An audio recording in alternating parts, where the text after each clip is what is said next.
キャットレンジです。いつもご視聴ありがとうございます。今回は、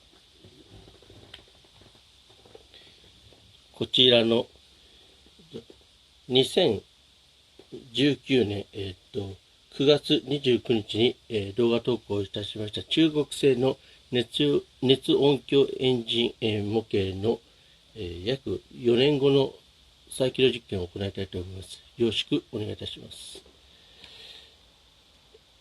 今回もフライホイールにシールを貼って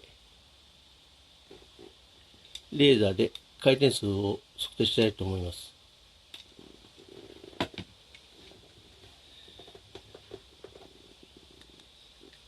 それでは早速再起動実験を行います。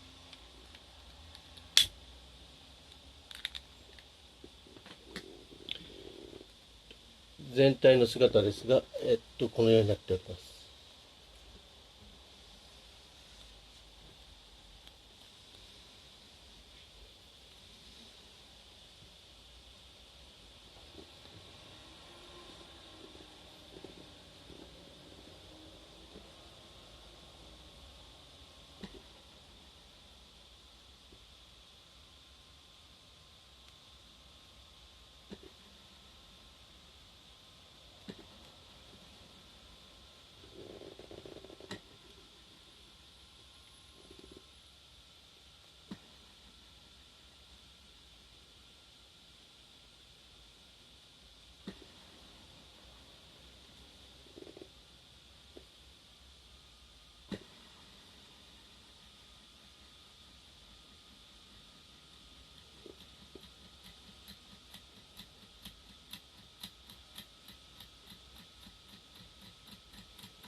だいたい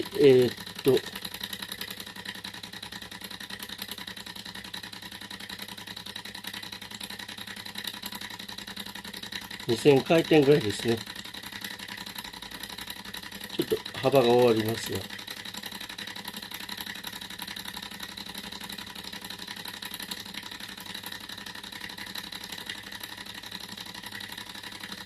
2800から3000くらいですね。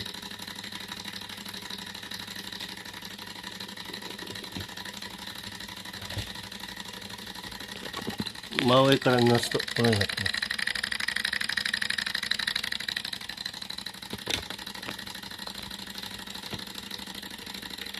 す。それでは火を消します。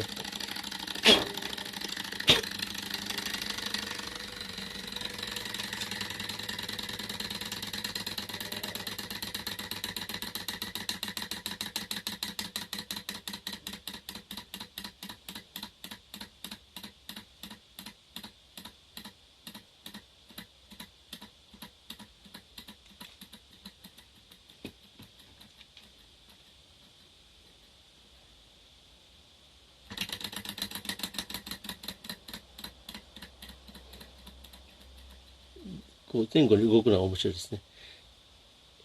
無事、再起動実験に成功いたしました。以上です。Thank you.